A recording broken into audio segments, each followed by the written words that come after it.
Good evening. In the beginning was the Word, and the Word was with God, and the Word was God.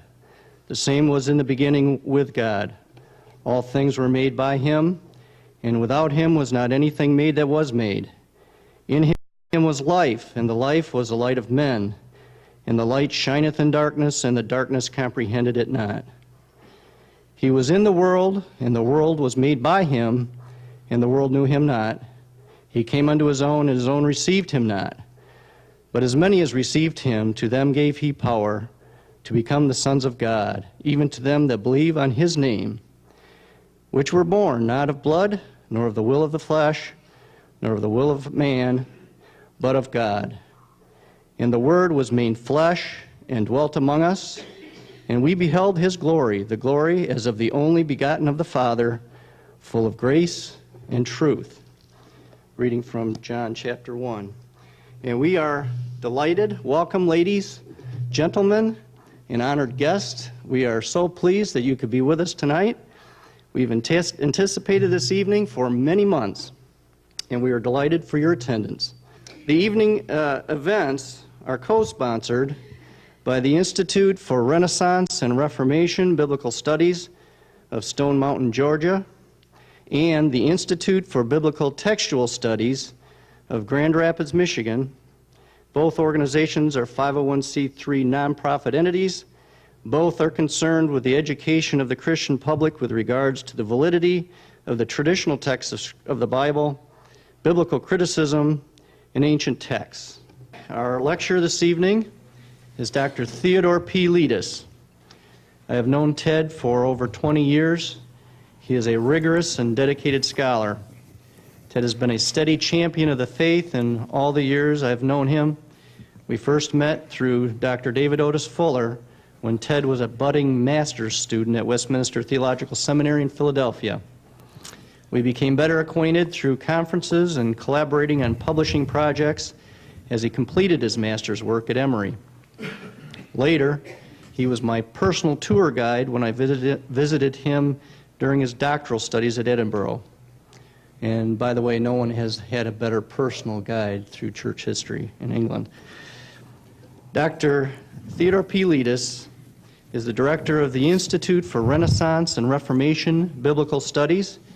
He is the past president of the University of Edinburgh Theological Society and is currently a member of the Society of Biblical Literature, where he has served on the steering committee for the History of Interpretation section. He also has been a member of the American Academy of Religion, where he is currently part of the seminar Historical Consciousness and its Impact on the Christian Churches. He's also a member of the American Society of Church History. He has a PhD from the University of Edinburgh in Ecclesiastical History and honors MTS from Emory University in American Church History. He has completed graduate studies at Westminster Seminary in Philadelphia, St. Charles Borromeo Seminary in Philadelphia, Concordia Theological Seminary, Fort Wayne, Indiana.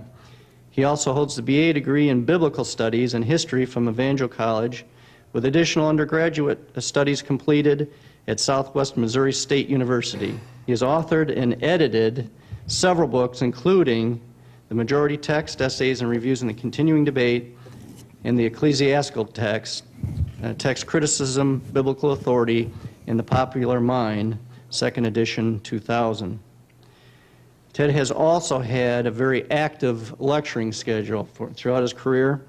I will name but a few of his lectures on a very long list.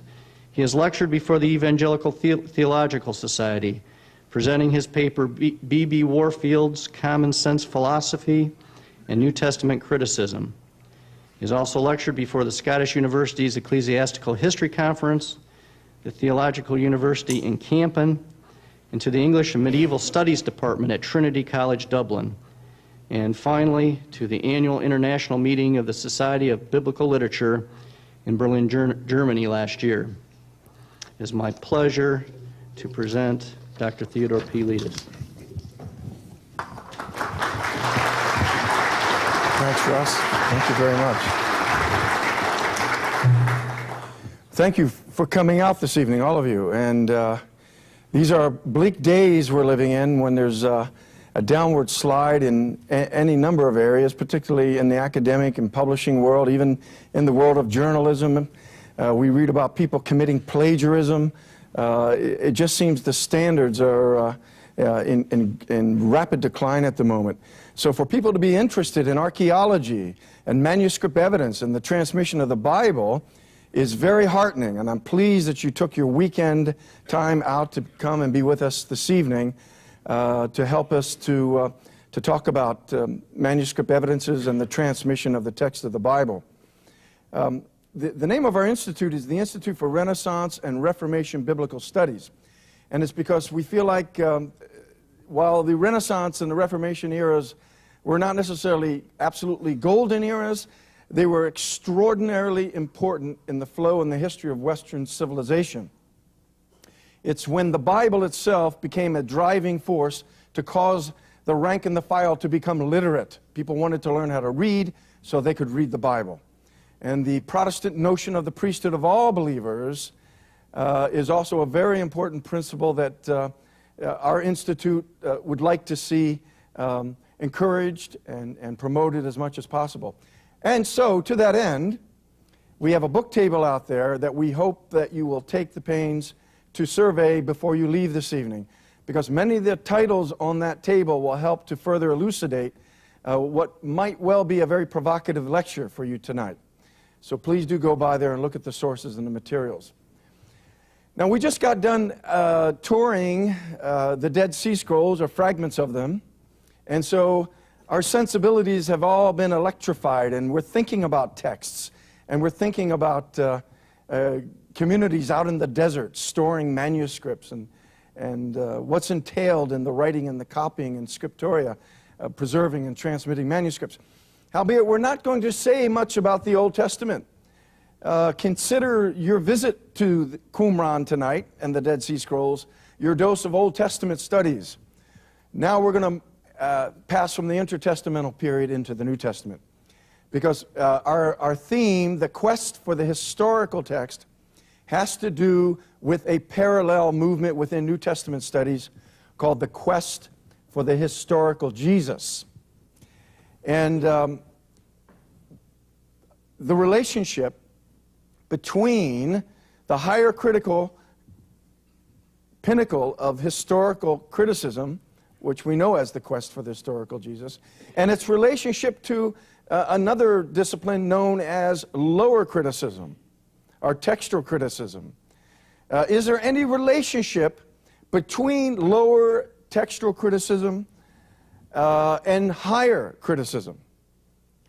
I will tell you right now that in virtually every evangelical seminary in the United States, and there aren't many of those in Europe, so we don't even have to bring them into the discussion, the few that there are. But here in the United States, every seminary that considers itself either conservative, confessional, or evangelical will tell their students in first-year Greek that textual criticism never involves speculation, it never involves any serious degree of subjectivity, and it will most certainly, absolutely never affect doctrine. It is only those practitioners of historical criticism or higher criticism, as it takes place on the campuses of Princeton, Brown, Harvard, Yale, Claremont School of Theology, University of Pennsylvania, at Emory University. This is where you find unbelieving higher criticism. And that the two must never, never, never be confused with one another, because one is objective, it affirms the faith, textual criticism. The other is subjective and is a destructive force attempting to undermine the faith. I'm here to tell you that is possibly one of the grossest, confused statements or positions that has ever been articulated in the history of Christian theology. And I'll say further that it just absolutely isn't true. I'll begin by telling you that in the 19th century, these two disciplines were always understood as two halves of a whole. That's why one was called lower criticism, the textual criticism, and one was called higher criticism, the quest for the historical Jesus. Why were they called lower and higher if they weren't defined against and in relationship to one another? Because they were, in fact, two stages of a single development. Lower criticism is what you did initially to sort out all the textual evidence. Higher criticism is what you formulated or postulated up and beyond the textual foundation of the lower criticism. They were always two stages of the same enterprise. And any evangelical scholar that tells their students they are not related is fabricating, because they are, they have been, and they always will be one single enterprise. So in my PhD dissertation, one of the major themes was as follows: the quest for the historical text, as reflected here on the title pages of the most current edition of the Critical Greek New Testament, the quest for the historical text always culminates in the quest for the historical Jesus. And what I hope to document this evening to you in this lecture are some of the lineaments, some of the details that elucidate this theme. And if you go away realizing nothing else, you must leave this auditorium tonight having a fuller appreciation of the fact that there is nothing innocent or innocuous about trying to find the historical text, because there is a presupposition in the enterprise of questing for the historical text that is identical with an assumption or presupposition that's in the higher criticism. And namely, it is this: that the church has fabricated the data and the evidence about who Jesus was, what he said, and what he did. And that in order to find out the truth and the reality of the Christ experience and event of the first century AD, we have to go behind what is called the ecclesiastical text and rummage through the fragmentary sources that exist behind it from the 2nd and 3rd century and speculate on into the 1st century in order to find out what really happened, because the church told us a colossal lie in fabricating and editing an artificial manufactured edition of the Greek New Testament that was expansive, that evolved, that turned an itinerant Jewish preacher prophet into the Son of God and the second person of the Trinity. That is the assumption of higher criticism, and the innocent appearing quest for the historical text always takes you to that conclusion. Whether you are a consistent enough practitioner to go there or not, that is where the road leads. You may decide to get off and be inconsistent, but that the road goes there cannot be denied. And if you'll notice the name of the last editor of the Neso-Alan Greek New Testament, it's Bruce M. Metzger. And what I just declared to you about the text that the church has always received as being a true account of who Jesus was, what I call the ecclesiastical text, what Burgon called the traditional text, that it is believed in text critical circles that that is a vast and massive corruption and illegitimate editing of the accounts.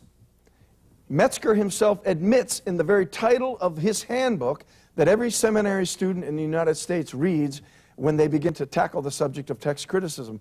And I will rehearse that title to you just now. In 1964, as a young PhD student, graduate from Princeton Theological Seminary, Bruce Metzger published through Oxford University Press a handbook that has been in print continuously since 1964, whose title is The Text of the New Testament, semicolon, subtitled, Its Transmission, Its Corruption, and Its Restoration. Now, in the very title of his book, he is telling his students that there was a stage in the transmission of the Greek New Testament where there was a vast amount of corruption that took place. And it wasn't all accidental. Much of it was quite deliberate. It was deliberate editorial activity that took part on the place of the Orthodox, who expanded Christological themes in the New Testament that made Christ divine when there may have otherwise been serious question as to whether he was anything but an itinerant prophet, had this editorial expansive activity not taken place. Now, to further reinforce that theme, I will recount to you the title of another book by one of Bruce Metzger's students who earned a PhD under Bruce. His name is Bart Ehrman. He also published a very important book through the press of Oxford University, and its title is even more provocative. It is titled, The Orthodox Corruption of Scripture, Christological Controversies in the Early Church. And this is the most systematic statement and analysis of all the data, of all the New Testament manuscripts, versions, and fathers that has ever been written, attempting to elucidate in great detail the claim that Bruce Metzger made in his book, namely, at one stage in the transmission of the New Testament, it was not heretics who altered the text of Scripture, but rather the Orthodox Church that systematically and comprehensively altered the manuscript witnesses to whom Jesus was and to what he said. And it is at that point that the invitation to the Higher Critical Project then is initiated. Now, in the early church, in the early Reformation church, I should say, it was Desiderius Erasmus who first got the scent that there was serious corruption in the Bible. However, it was not the Greek Bible, which is what Bruce Metzger and his student refers to.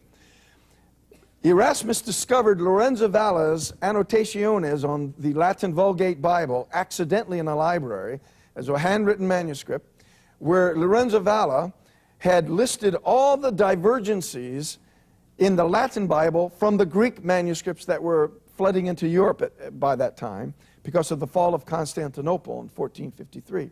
When Erasmus read Valla's findings and realized that the Latin Bible was so dissimilar to the Greek Bible, he made a decision then and there that he was going to give the Western Church the benefit of the oldest form of the Bible, not a translation in Latin, but rather ad fontes, the original Greek text. He was going to edit it and restore it and let that be the foundation of a renewal movement that he hoped would take place as a result of this momentous event.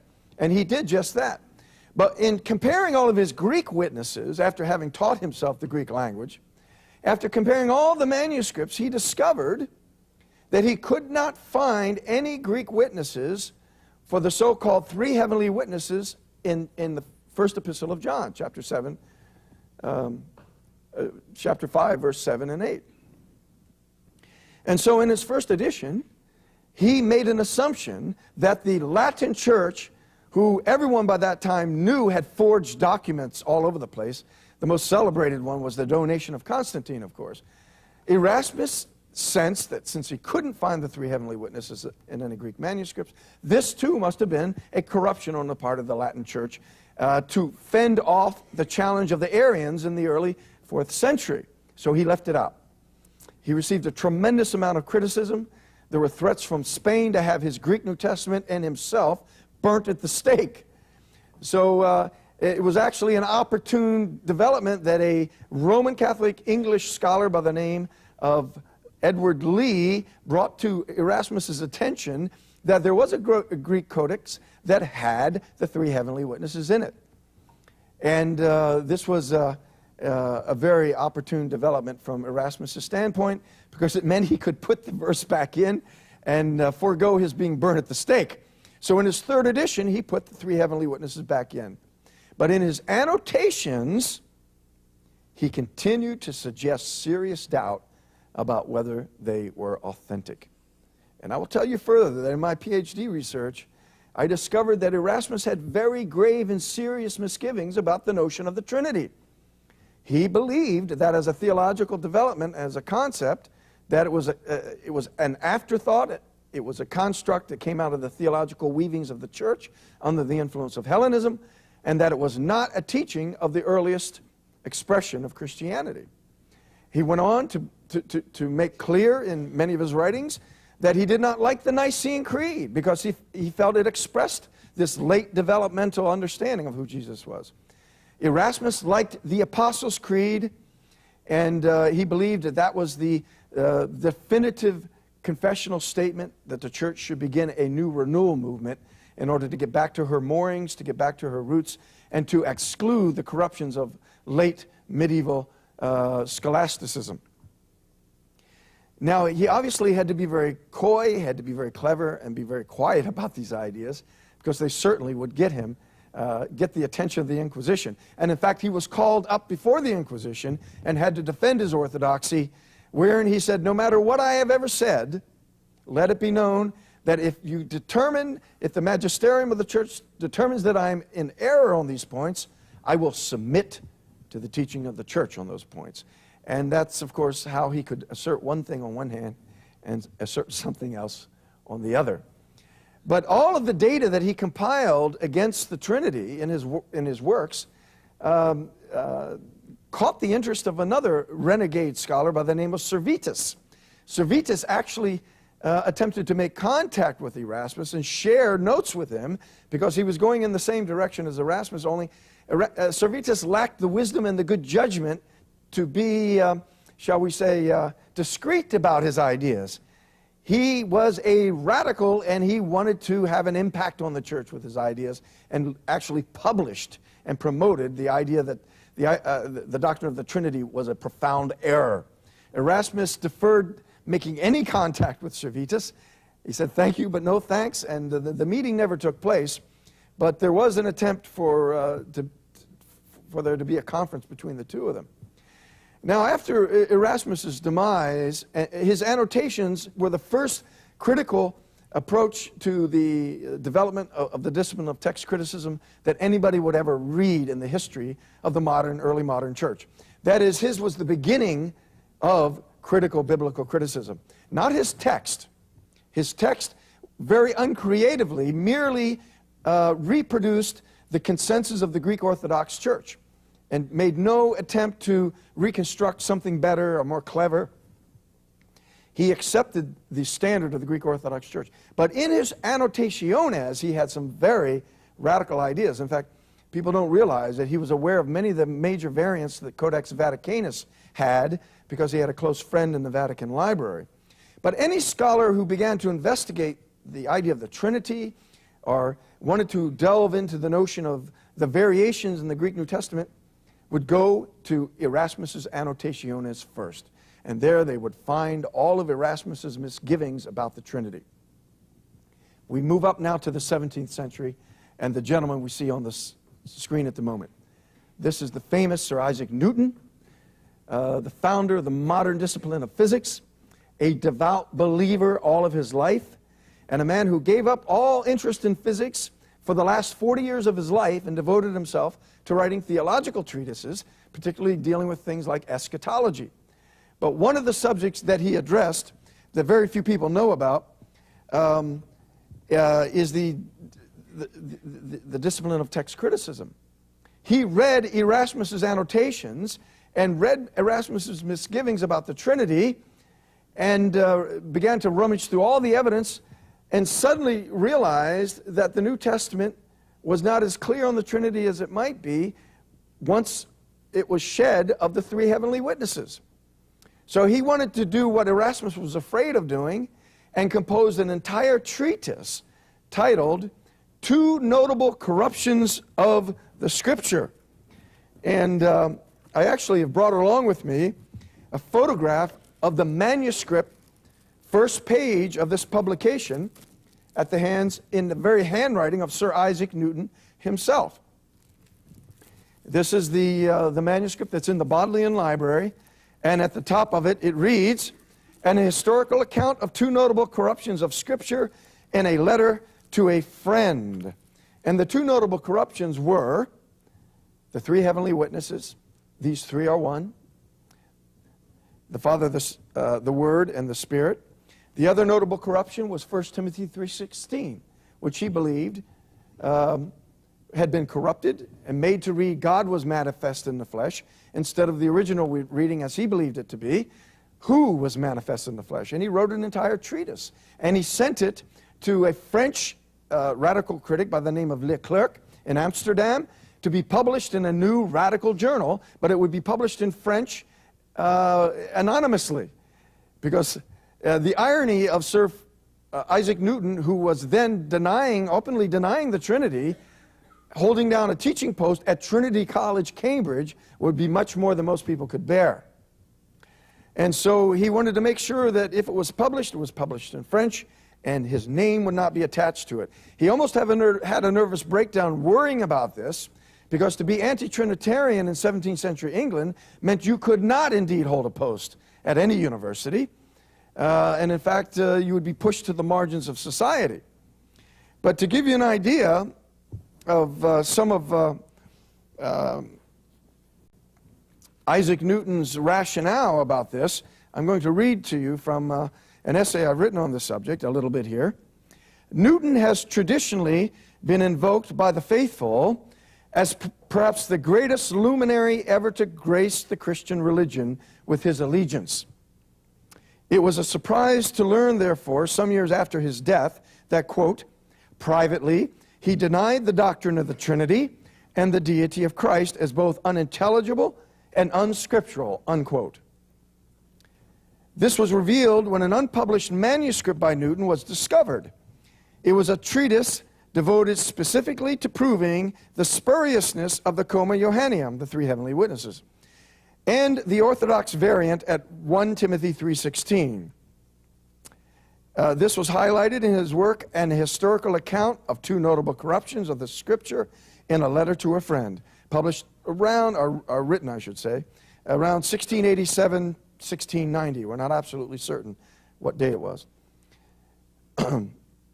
However, it was not discovered and published until 1754, almost 30 years after Newton's death, died in 1727.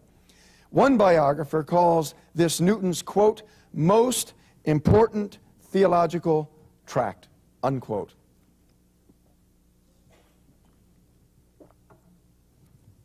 While he was alive, there were always rumors about Newton's unorthodoxy, even in his day, to be found denying the Trinity, while not as dangerous as in Erasmus's day, could still mean one would be deprived of a teaching post at the university.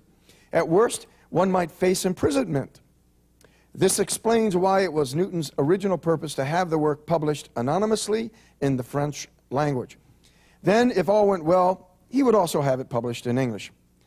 Newton's thorough refutation of the authenticity of these two proof texts, quote, the two on which the doctrine of the Trinity is principally based, unquote, coming from the very father of the new science, was nothing short of devastating to the cause of orthodoxy. And I quote from another author commenting on the quality of Newton's research on this point, quote, his knowledge of Greek and the Latin fathers, the theologians of the Middle Ages, and the history of sacred learning, as displayed in this work, impresses the reader with amazement at the universality of his powers and attainments, unquote. This work represents the capstone to the now 200-year-long attempt on the part of anti-Trinitarians to shake loose from the influence of Orthodox tradition by revealing what appears to them to be the faulty textual evidence at its base. They now had the most important advocate, perhaps since Erasmus, arguing their side. Erasmus had disrupted confidence in the Vulgata Latina by discovering its textual corruptions, thus precipitating the Protestant tradition. Analogously, the Protestant theological tradition was now shown to the anti-Trinitarians, would argue, to be based also on a faulty text as well. If one could no longer have confidence in the sacred text of the church, one must now look for certainty elsewhere. Newton held out the promise of science. Deism was one ultimate result. If the God of revealed religion could no longer be trusted, as the deist would eventually argue, based on Newton's research, surely the God of natural religion could. Now, this isn't the end of the story, because Newton inspired all kinds of Enlightenment sense impulses and inclinations, one of which was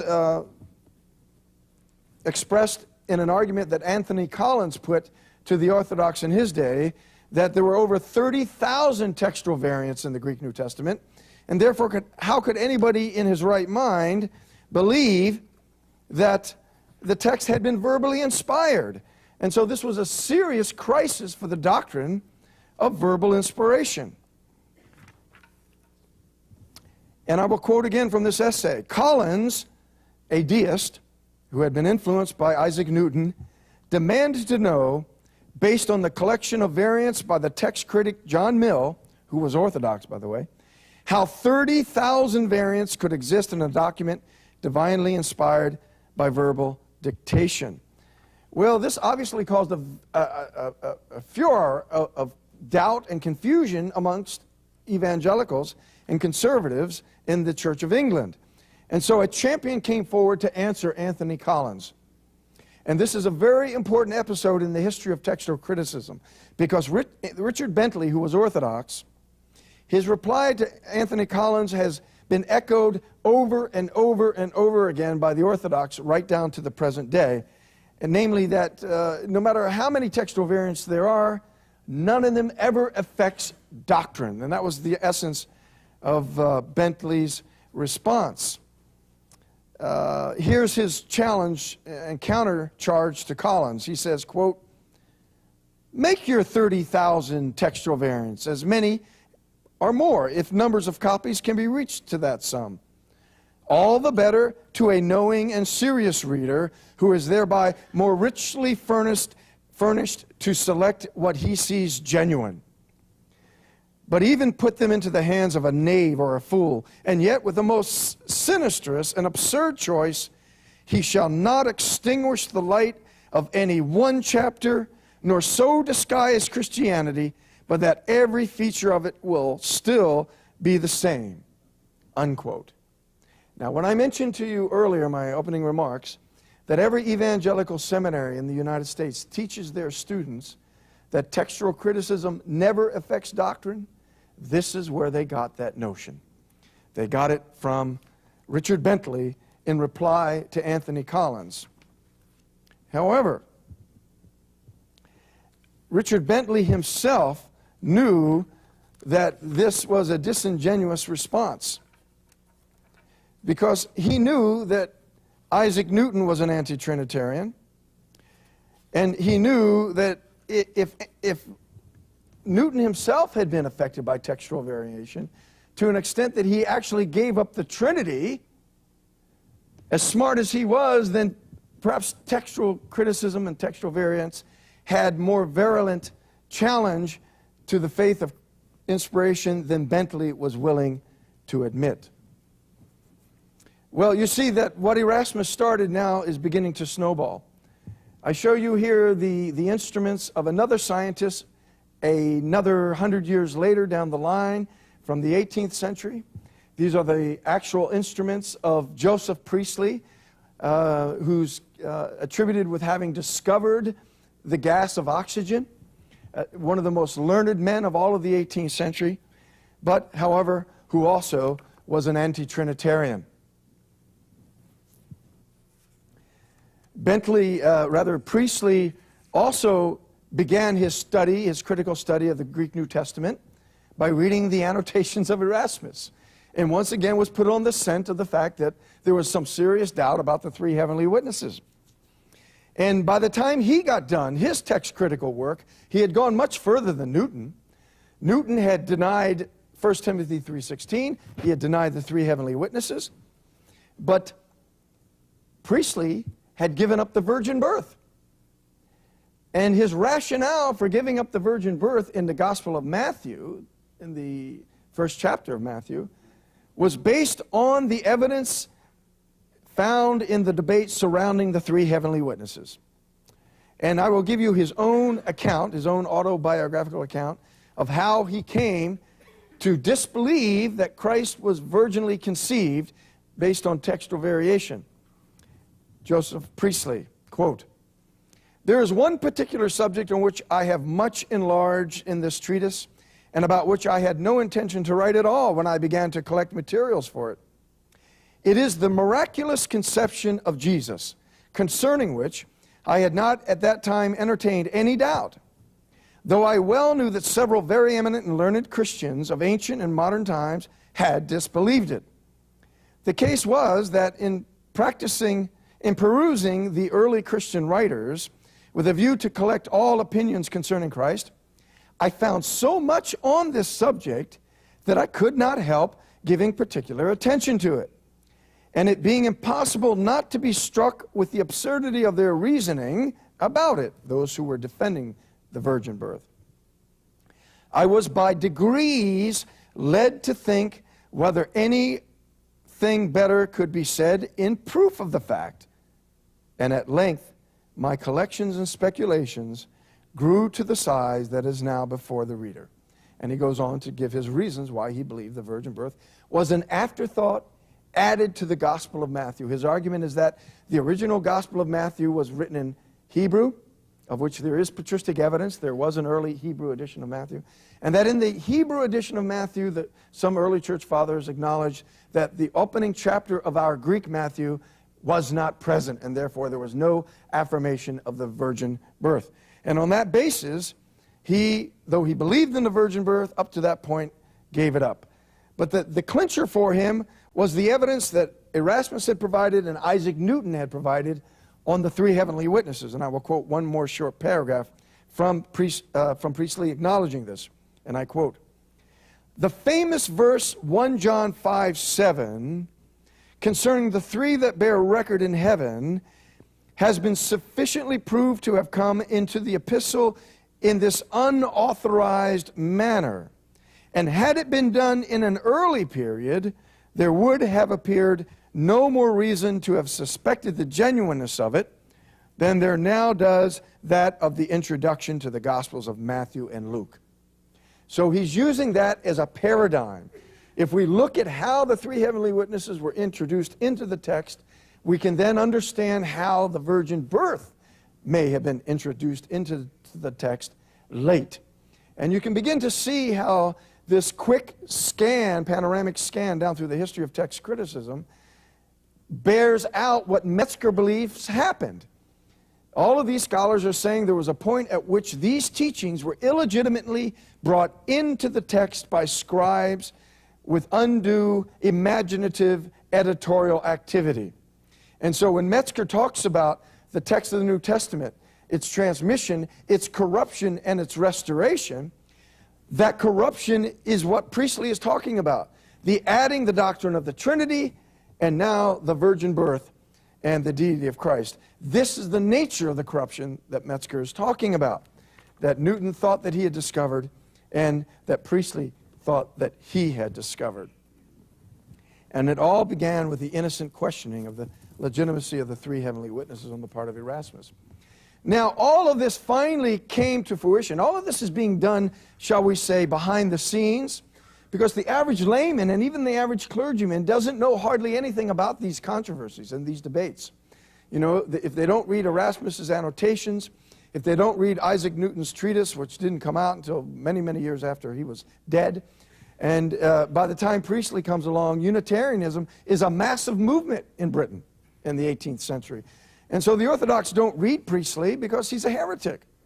And so they don't know any of this evidence. They don't know how powerful an influence textual criticism has had on the best minds in the intellectual community in Great Britain.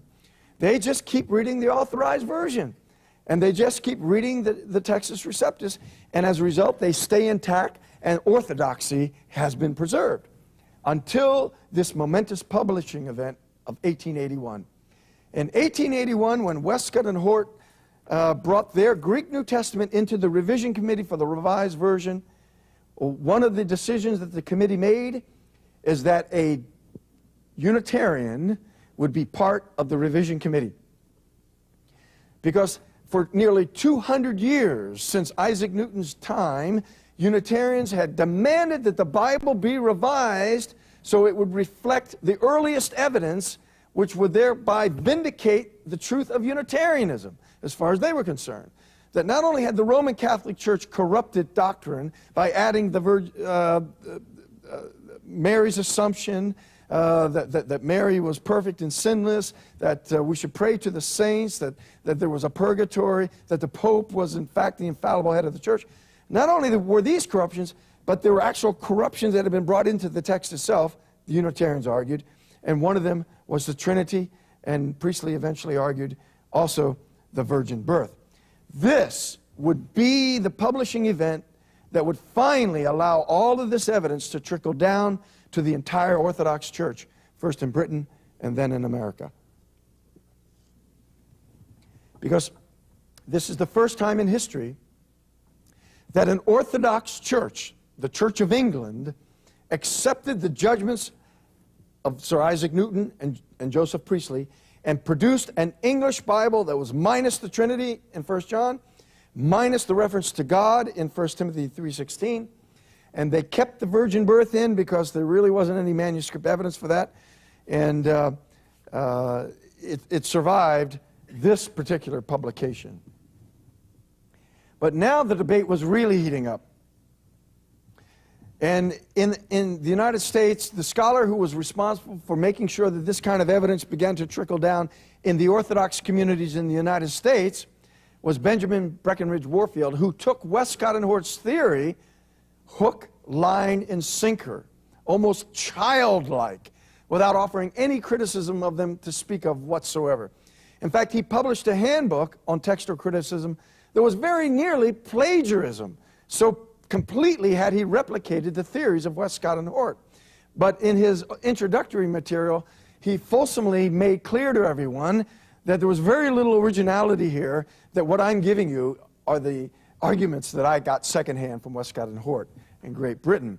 And so he became so adamant that this text that was more pure because it had been stripped of all these orthodox accretions, he became almost evangelistic and passionate about forcing people to accept this new textual standard. He wrote a popular treatise in a popular newspaper called the Sunday School Times, where he told his readership, you must never attribute to the resurrection account in the Gospel of Mark the idea of this being an inspired bit of Scripture. He told them there was no option, they must reject the last 12 verses of Mark that contain the resurrection and ascension of Christ as spurious and inauthentic. And it was no part of the Word of God, was his language. So, I mean, even Westcott and Hort hadn't argued with that kind of ferocity, that we have to shed these orthodox readings in order to have the historical text, the uncorrupted text. And it was not only in text criticism that he naively embraced these very radical historical critical notions, but recent scholars have come to the fore demonstrating that he was one of the earliest advocates of evolution as well. He accepted the emerging theoretical speculative aspects of 19th century Victorian science as though he was experiencing some kind of religious epiphany. And he was quite willing to dispense with the resurrection in the Gospel of Mark. He was quite willing to dispense with the age-old understanding of Genesis, the 24-hour creation days, as this article makes very clear, an essay that was recently published in the Journal of the Presbyterian Historical Society. And there you can see the name Mark Noll, a very prominent evangelical historian, telling us that, in fact, while Warfield was chanting this new theological word, inerrancy, it had absolutely nothing to do with him having a high view of Scripture. If anything, it was something that allowed everyone to put their guard down while he convinced them that Darwin was probably right, while he convinced them that there is no resurrection account in the Gospel of Mark. I was very surprised to discover in this article, however, that there was no reference made to my own article that appeared in that same journal pointing out the defects in Warfield's view of textual criticism. They chose to completely ignore my evidence. It would have helped carry their argument, I think, if they had alluded to it. But I think my evidence was a bit more of a confrontative challenge to the evangelical community. And I didn't handle Warfield with kid gloves the way that Mark Noll did. So I think that's one reason why they ignored my article. But I know it sounds very ironic that Warfield was responsible for this, but he was. The evidence is in my published works on the table. Now, finally, the Revised Version never took off in Britain. It never even took off here. The ESV, because it questioned the resurrection in the Gospel of Mark, it took away the reference to the deity of Christ in 1 Timothy and took out the most explicit reference to the Trinity. Nobody read the American Standard Version very much, except the most liberal wings of the American church. It was not until the Revised Standard Version came along that Warfield's theories about the text finally began to be accepted by the mainstream.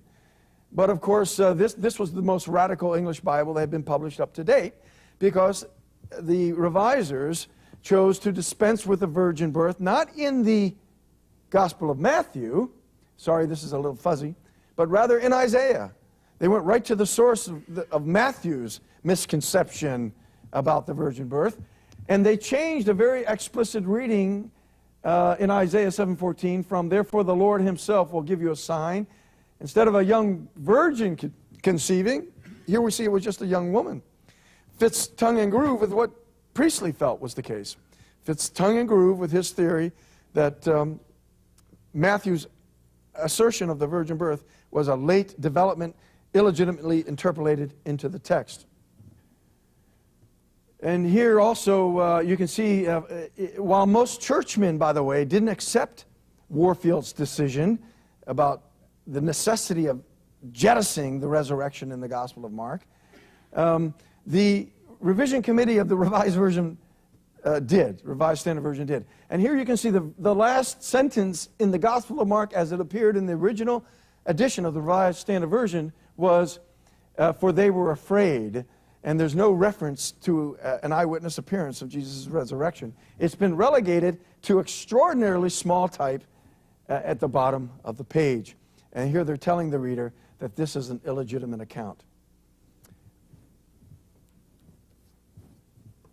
Now, the Revised Version, the Revised Standard Version, was supposed to take one further radical step.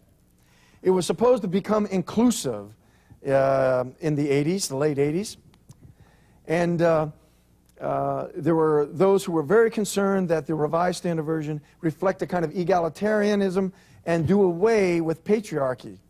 And, but Bruce Metzger, to his credit, came forward and said, you will not make the Bible less patriarchal than the original languages will allow. And this was supposed to be the new Revised Standard Version. The people who were clamoring for it were not given permission for their arguments or their theories to have any place in the new Revised Standard Version. And so they published it separately as a lectionary. And here you can see that they took one of the most radical steps in the history of the English Bible by turning Yahweh into basically an ancient fertility god who had a consort, you see. Because when Jesus in the garden goes away and falls down to pray, he prays to God my Father and Mother, which of course they had enough integrity to put in brackets because there's no corresponding word in Greek there for matar. It's quite arbitrary, but it's put in there so that feminists will not think of God in purely masculine pronouns, and will think of God as both somehow father and mother. You can see why Bruce Metzger would not tolerate that, because there simply isn't a Greek word for mother in the Greek New Testament in any manuscript that's ever been found. But this chaos, well, here's another example of the same lectionary, where Christ is no longer referred to as the Son of Man. He's merely the human one, as opposed to E.T., you know, the alien one. He's the human one. But now that this chaos is reigning in the Protestant world, you know who's smiling with a tremendous amount of glee? The Roman Catholic Church. Because they see, right before their very eyes, Protestantism going to seed.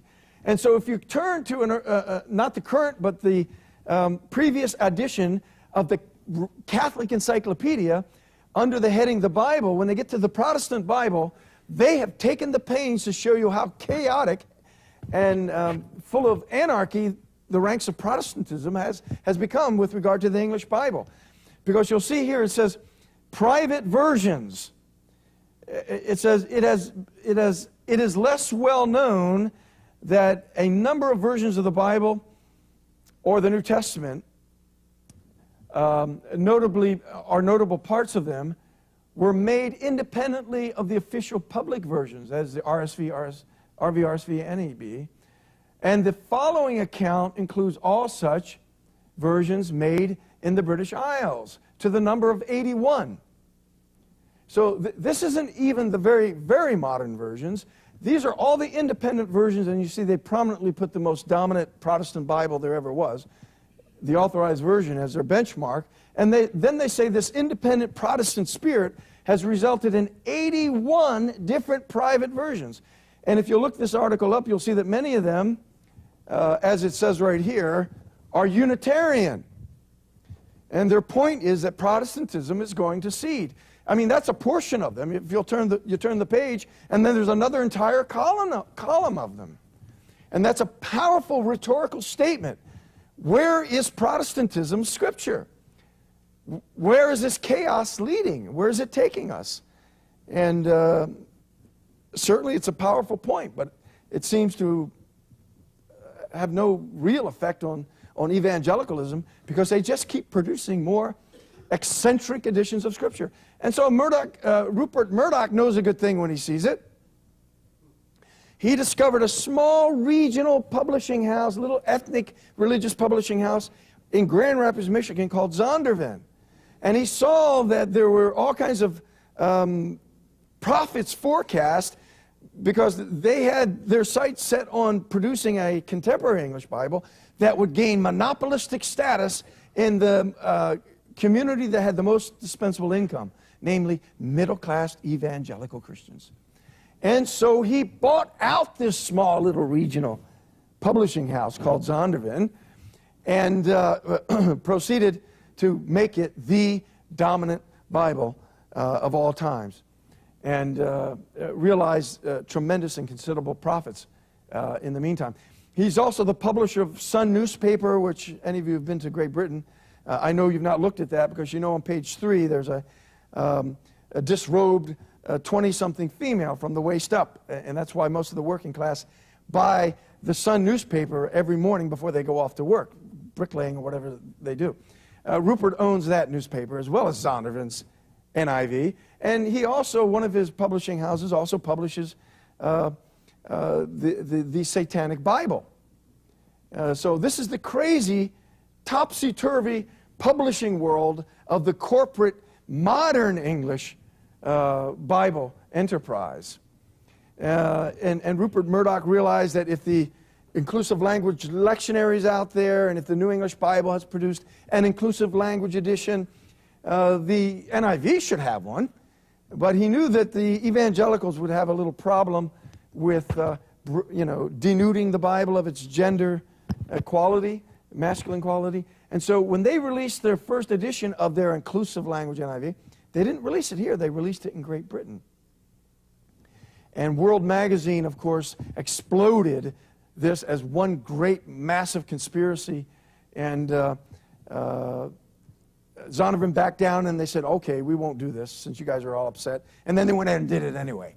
And so today's New International Version came out, and a group of scholars who were incensed, who had patronized Zondervan for 30 years, suddenly decided, well, we'll get them back. We'll produce our own rival Bible, and we'll drive Zondervan right into the ground. And so how did they do it? All of these very upset and disaffected evangelicals who had been pushing the NIV for 30 years and felt betrayed that it had gone gender inclusive. Well, they went to the National Council of Churches. They went to and said, please, please, National Council of Churches, who advocates abortion and advocates the ordination of women and advocates the normalcy of same-sex activity and advocates the ordination of same-sex practitioners. Please, may we use your Bible, because we want to get back at Zondervan, and we know if we use the big guns, the RSV, that will be the product that can get it done. So when you turn to your ESV, behind the title page, you'll see it clearly written there that the ESV is adopted from the RSV, which is copyright held by the National Council of Churches. And in fact, the publishers of the ESV will tell you that this Bible is 91% exactly RSV. And when this project was bubbling up in my own ranks, in my own denominational ranks, I called the National Council of Churches and had a very extensive conversation with Spencer Bates, who happens to be the financial administrator of the RSV side of things within the National Council of Churches. And I said, Spencer, what's the contractual arrangement of Crossways with National Council of Churches? Because you must see this as kind of bizarre. These evangelicals wanting to pay National Council of Churches a licensing fee to use what was considered the most liberal Bible in the world. And he said, well, the contract, I can't give you all the details, but the standard contract normally is they will pay us quarterly a licensing fee based on overall sales. And then, so I made this public, that this is what was going on. And someone got back to me very quickly. I was even said that by one of the revisers of the ESV, Vern Poythress, sent me a personal email and said he was going to go to my minister and bring me up on charges for making wild and outlandish claims about the relationship between the ESV and National Council of Churches. But he didn't know I wasn't Presbyterian, so he'd have a hard time doing that, I think. But suddenly, the ESV put on their website, there is no financial arrangement between Crossway and the National Council of Churches. Well, that actually ended up being kind of true, because I called Spencer Bates back and said, what's going on? They're telling me they're not paying a quarterly fee. He said, well, there was a clause in the contract that said that they could pay a lump sum and they wouldn't have to pay quarterly. So it turns out that some Christian evangelical foundation paid a huge sum of money, I suspect 6 figures or much larger, to the National Council of Churches to wipe away and make go away any umbilical cord connection with the National Council of Churches. And that was sort of a stopgap movement once it became publicly known that the relationship was there. Now, if this Christian foundation thinks that what they've done was an honorable thing in financing the activities in the National Council of Churches, I want to know why they don't come public and tell us who they were. It's a big secret. I can't seem to get to the bottom of it. And no one at Crossway wants to be very helpful about it either, I'm afraid. But and then they had the audacity to go to Wheaton College, Crossway did, the publishers of ESV, and asked Leland Ryken to write an apology for their Bible. You know, and he writes a very thick tome, you know, a book on demand, as it were, on the part of the publishers. I don't think he wrote a manuscript and submitted it. I think they went to him and asked him if he wouldn't please write some nice words about formal equivalence as opposed to what NIV does. And my only question to Mr. Ryken is, where was he 30 years ago? You know, the NIV had it all its own way for 30 years. Where was Leland? Why didn't he write something about the criteria of the excellence of Bible translation back then? Suddenly, all of a sudden, it's in vogue to translate correctly because they've gone back to the RSV, which happened to be a formalistic translation, even though it left out a whole lot of material that the early church recognized as Scripture. So I find this extraordinarily disingenuous. I find it opportunistic, and I would encourage you not to buy this book. I told somebody on the phone this afternoon who was praising it. Oh, he says so many good things about formal equivalence. Yeah, well, where was he 30 years ago is what I'd like to know. There's a book out on our table written by the most astute, learned scholar in my lifetime that offered the most devastating critique of dynamic equivalence in the NIV that ever appeared in print. And we have just reprinted it for this conference. That is Professor Jacob van Bruggen from Kampen, the Netherlands. And that is the book you should read. That is a man of integrity. He wrote it by putting his reputation on the line when the NIV was steamrolling the entire evangelical church into submission. He said this is wrong because it's a defection from the doctrine of verbal inspiration. That's the book you should read. I wouldn't touch this with a 10-foot pole. Here's some of what they're doing in the ESV. And it's more insidious. At least RSV was up front and took the last 12 verses out and said, this is bad stuff. It's wrong. These people don't have the courage of their own convictions. But they're going to get the job done anyway. They're going to instill doubt in your mind, because rather than take the 12 verses out, they put them in double brackets and interrupt the narrative to tell you that what you're going to read now is kind of superfluous because it didn't really happen. Why do we know that? Because it's not in the earliest manuscripts. If it's not in the earliest, it must have been an afterthought. It must have been added, just like Newton said took place, just like Priestley said took place, and just like all Unitarians say took place. A corruption of original primitive Christianity. That's the evangelical ESV. The woman taken in adultery, the same thing. A precious passage that can be traced all the way back to the earliest records of lectionary activity of the early church, and was never doubted, except by some people. Augustine said, we're afraid that if their wives read this account, they might be tempted to go out and commit adultery. So there were some people taking it out of their Bibles, which probably accounts for why it's missing in some manuscripts. It doesn't mean it wasn't inauthentic, but according to them, you don't want to believe it because it's not in the earliest manuscripts. Here, again, ESV, you read this last line above the straight line there. It turns out they're not all together convinced that John wrote the Gospel of John. But they're going to get that inclusive language NIV. Okay, next one. And here's a Gnostic reading they took right out of Valentinus' Bible. No one has ever seen God, the only God who is at the Father's side. Actually, it's in his bosom. They missed that there. It's not at his side. Greek doesn't say at his side. It says in his bosom. He has made him known. Well, that is a Gnostic reading from Valentinus. The correct reading, you read it in your King James Bible when you get home, is the only begotten Son, which is what John says over and over and over and over. It's so perfectly Johannine, there isn't anything else that is more distinctive of his style than that. And here suddenly we got a weird reading, and it's not the only God, it's the only begotten God, by the way. But somehow they think they understand monogenes better than the Greeks do. If you'll go to any Greek Orthodox church and read St. John Chrysostom's liturgy, you'll see when they recite the Nicene Creed, they always translate monogenes as only begotten. And Greek is their primary language. They ought to know what the word means. But these crazy evangelicals think they got a better definition. It doesn't mean the only begotten. It means the only one. Or in the footnote, they give you another option. Sorry, it's a little foggy. Or the only one who is God. It certainly doesn't mean that. It certainly doesn't mean that at all. And then they say, and some manuscripts, it's not some, it's the vast majority have Son. Because that's what John actually said. And finally, the ESV also leaves out the confession of the eunuch. You see the numbering goes from 35, 36, jumps down to 38, and left out his affirmation that Jesus Christ is the Son of God. Just left it right out. In fact, we had a study in our bulletin. Here you see some manuscripts add all or most of verse 37. We have a study in one of our bulletins by a very astute text critic, happens to be a female,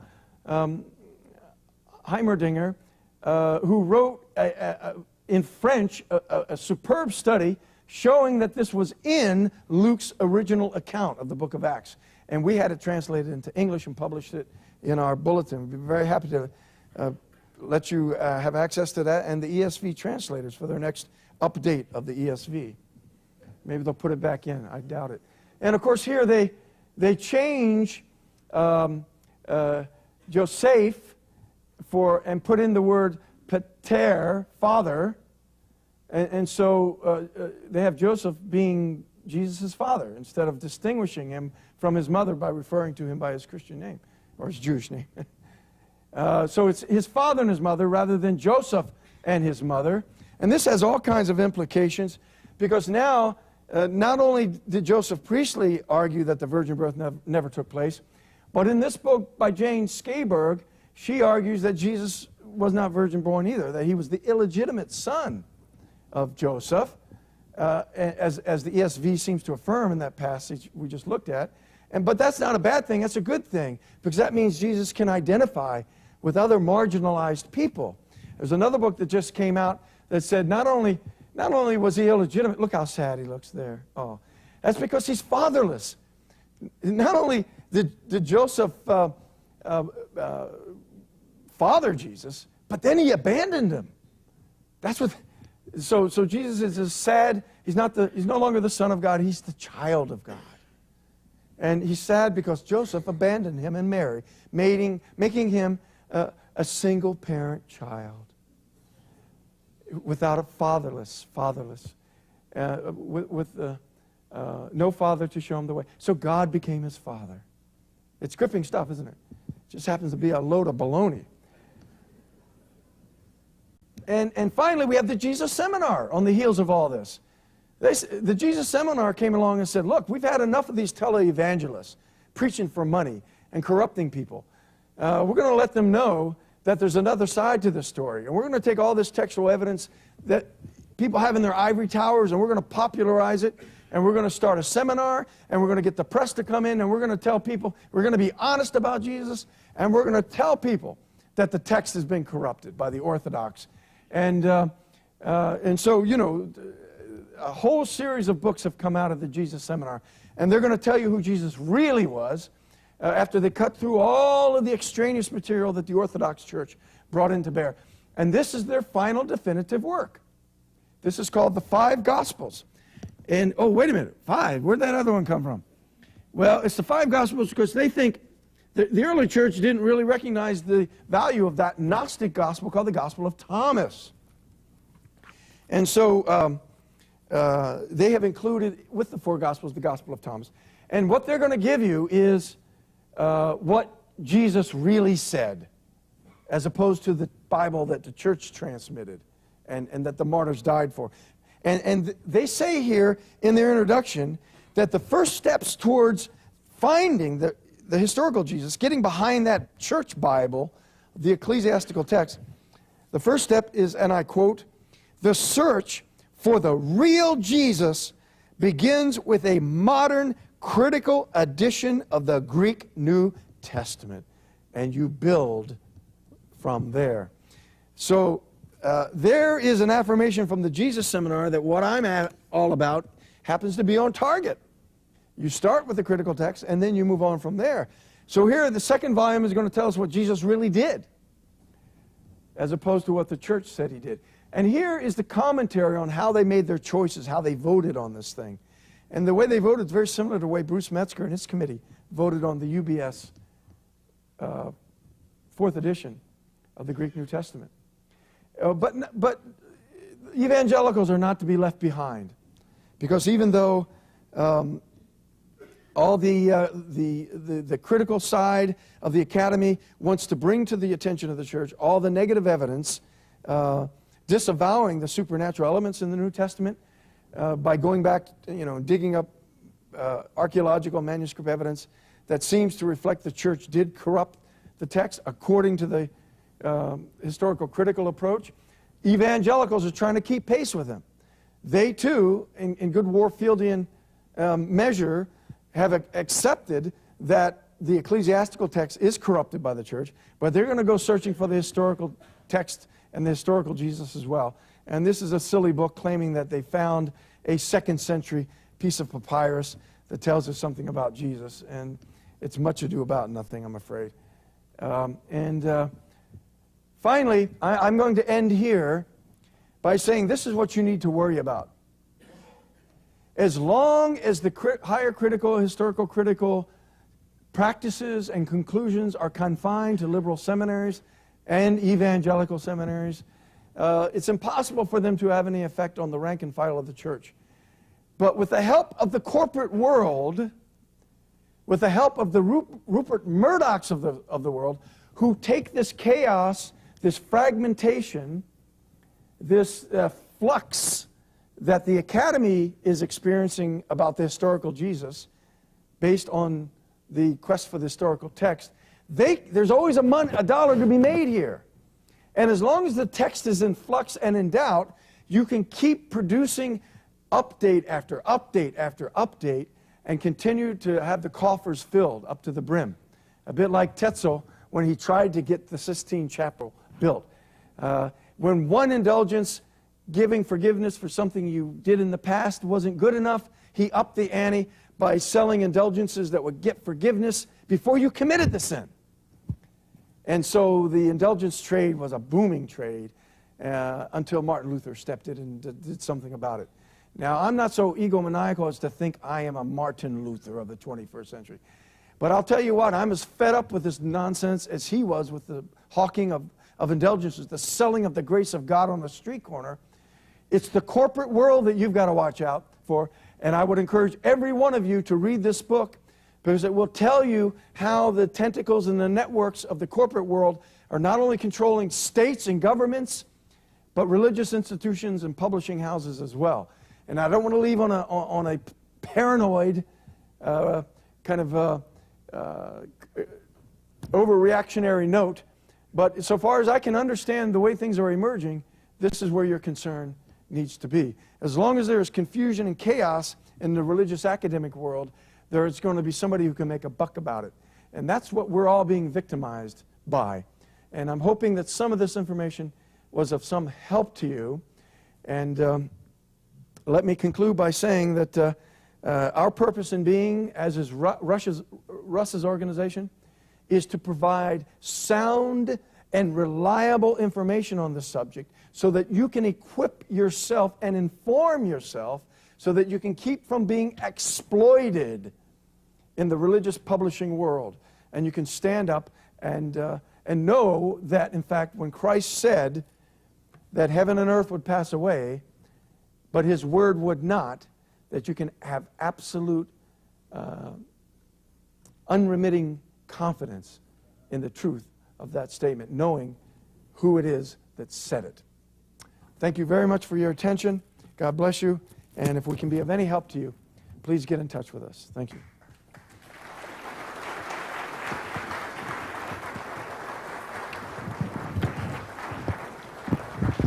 What do I think about the New King James, and what version would I recommend for a church? I'll answer your second one. I would recommend the Renaissance Bible, because anybody who's read anything about the work that Tyndale did, and a book that if the established Bible of the Anglican Church, what we call the Authorized Version, is of any importance to you, I would ask you to read Gerald Hammond's History of the English Bible. It is the most meticulous, the most insightful analysis of the importance of Tyndale's work that has ever been written. If anybody could pick up an NIV or an ESV after reading that book, they're not reading plain English, because it is the most successful attempt to show how Tyndale, the Authorized Version is 9/10 his Bible, by the way. They were so impressed with what he did, they very seldom even touched what he ended up doing. He demonstrates in that book how Tyndale took the Greek and Hebrew languages and molded the English language around them, even replicating idiomatic expressions, so that the English language was absolutely infused with Hebrew idiom and references and images from the inspired Hebrew and Greek Bible.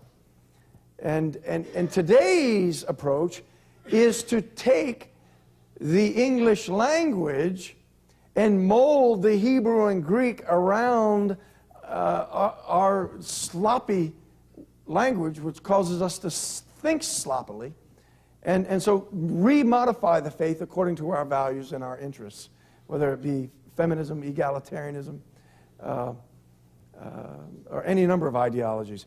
And for that reason, I don't think there's any Bible in English that you can recommend beyond the Bible that came out of the English Reformation and Renaissance. That's the Authorized Version. As for the New King James, it's a gimmick.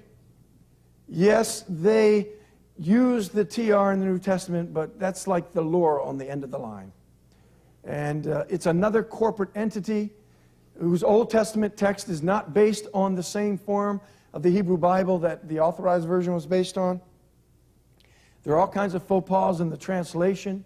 If you look at 1 Corinthians 1:17, you'll see that rather than us being saved in the New King James, we are being saved.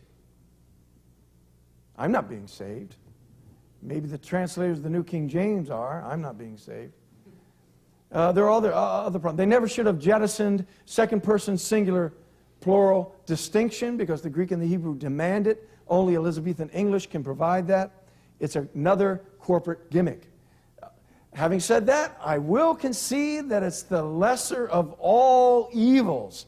If somebody is so completely psychologically psyched out that they will not pick up a King James Bible, unless they read something that seems to be contemporary colloquial speech, shove a New King James their way until you can get them on the good Bible. But that's the most I'm going to say about that. Only that nobody's reading it anymore. You know, it's a great barometer of where we're at spiritually and how victimized we've been by consumerism. Because I'll guarantee you, anyone who's gone into a bookstore to buy an NIV or an ESV has done it because of the input of some kind of consumerist blitzing advertising. Occasionally they do it because they know somebody who knew somebody who worked on the committee.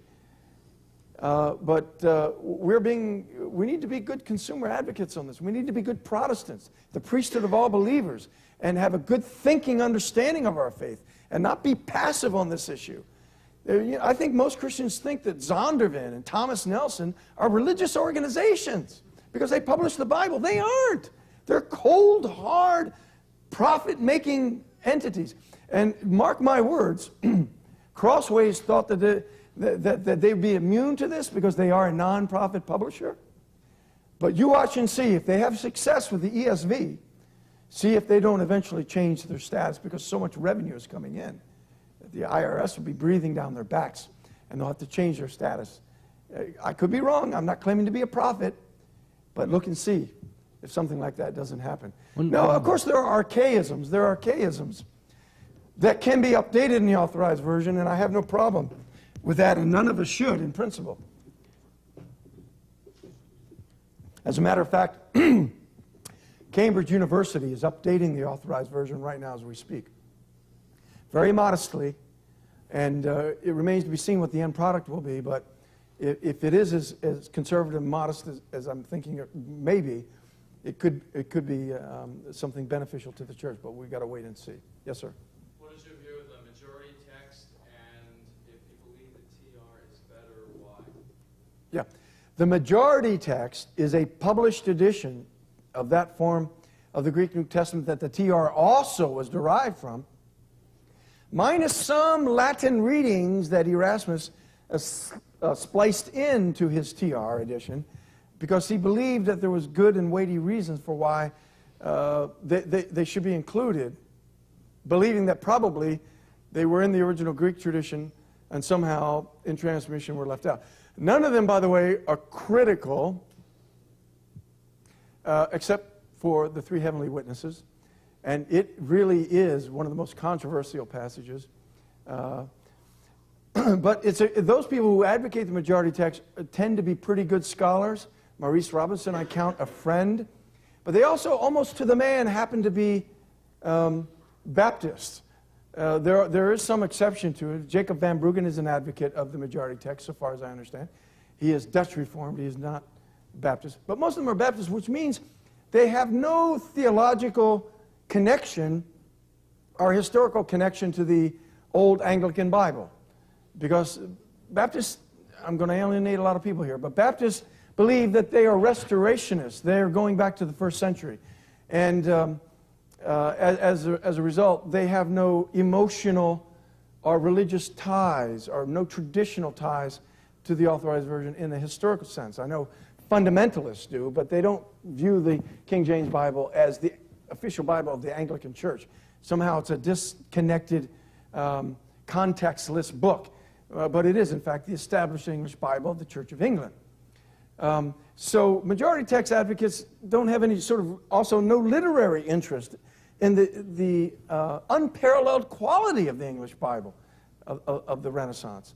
So what they want to do is somehow repristinate the majority text, but they don't have an easy job of it. I have the introduction to my book on the table out there called The Majority Text is my personal critique of the majority text school. They have, I'll just conclude by saying, they have as many problems determining what is the majority reading as we might have with the various conflicting readings in the TR. So all things being equal, I'll stay with the TR because all of Protestantism is grounded on it in terms of exegesis, homiletics. That is to say, every commentary that came out of the Protestant Reformation was written around the TR. Every sermon that was preached from the 16th century basically to the 19th was preached from the TR. Every creed, confession, and bit of catechism that was written from the 16th century through the 17th century had proof text, not from the majority text, but from the TR. So those reasons are compelling enough to stay with that as a standard. Finally, there isn't that much difference between the TR and the majority text. I mean, and if you're doing it to placate the critical school, give it up, because in my introduction, they weren't impressed with the Zane, Hodges, and Farstadt Greek majority text, I can assure you. I think we will conclude with that question, and thank you once again, Dr. Lee.